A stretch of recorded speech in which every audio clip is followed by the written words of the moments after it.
Assalamualaikum warahmatullahi wabarakatuh.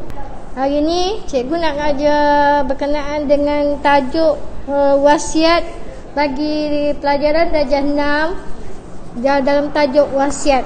Nak masuk kepada 1.4 dalam tajuk rukun-rukun wasiat.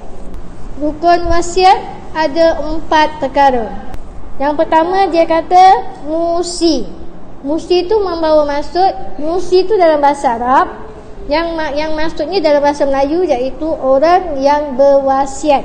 Itu musi. Yang nombor 2 pula musilahu. Musilahu tu membawa maksud dalam bahasa Melayu dia orang yang menerima wasiat. Yang nombor 3 dia cakap musibihi. Musibihi membawa maksud barang atau harta yang diwasiatkan. Dan yang terakhir, rukun yang keempat bagi wasiat ni iaitu nombor 4, sirah. Sirah tu membawa maksud ucapan beri dan penerimaan yang dia cakap dalam bahasa Arabnya ijab dan kabul. Dan yang paling akhir sekali, sirah tu membawa maksud perkataan lapas yang diucapkan oleh oleh pewasiat kepada orang yang diwasiatkan. Jadi orang yang menerima wasiat berkewajipan untuk melunaskan semua yang diwasiatkan. Apakah yang dikatakan sebagai syarat-syarat sah berwasiat? Mukallaf. Alif tu mukallaf. Mukallaf tu yang kita tahu, mukallaf tu adalah seseorang yang sudah berkelayakan untuk menerima kewajipan hukum syarak. Jadi sebab itu dia cakap, maka tidak sah wasiat kanak-kanak atau orang gila.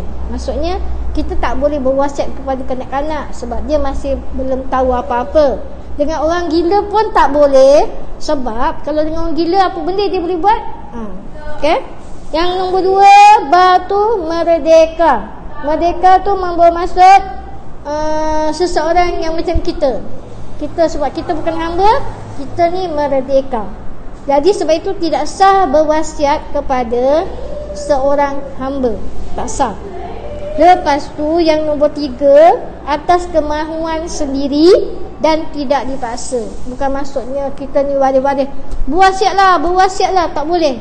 Kita tak boleh paksa orang yang memberi wasiat tu suruh berwasiat.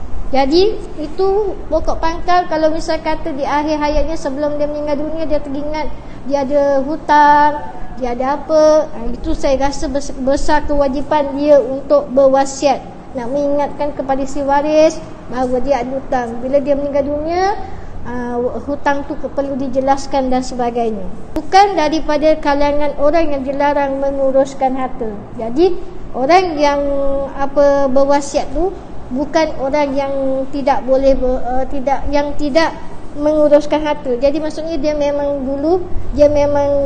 kalangan orang yang menguruskan harta-harta dia.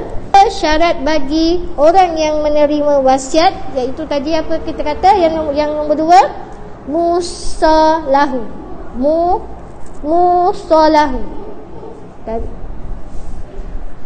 Yang membawa maksud orang yang menerima wasiat. Yang sekarang ni syarat bagi orang yang menerima wasiat tu ada 4 juga. Yang pertama, orang atau organisasi yang diketahui dan dikenal pasti. Awak nak berwasiat dengan waris awak, contohnya anak awak, adik awak, dengan siapa-siapa yang awak percaya, ataupun contohnya kalau sekarang dekat Malaysia, syarikat yang membuat urusan harta pusaka, dia yang membuat sediakan wasiat. Contohnya wasiat SOP. Dia tu biasanya menguruskan berkenaan dengan harta-harta pusaka. Yang nombor tu dia kata wujud ataupun ada pada masa kematian orang yang membuat wasiat. Orang yang menerima wasiat mesti ada pada masa orang yang berwasiat tu mesti dengar apa yang dicakap. Awak ada pada masa tu. Yang nombor 3, tu boleh memiliki harta. Orang yang menerima wasiat tu dia boleh menerima harta. Okey, yang nombor 4 syarat dia bukan daripada kalangan waris yang mempusakai harta. Maksudnya orang yang menerima wasiat tu bukan orang yang mewarisi harta pusaka. Contohnya ini biasanya, contohnya A ni ada seorang anak angkat. Dia bela daripada kecil sampai besar, sampai dewasa. Lepas tu anak angkat dia tu telah menjaga dia sampai dia sakit, dia bela. Jadi mesti orang yang berwasiat tu berhajat untuk memberikan sedikit hartanya kepada anak angkatnya tu, sebab anak angkatnya telah berbudi pada dia. Jadi dia anak angkat tu tidak boleh mewarisi harta pusaka, tetapi dia boleh menerima harta pusaka dengan jalan wasiat.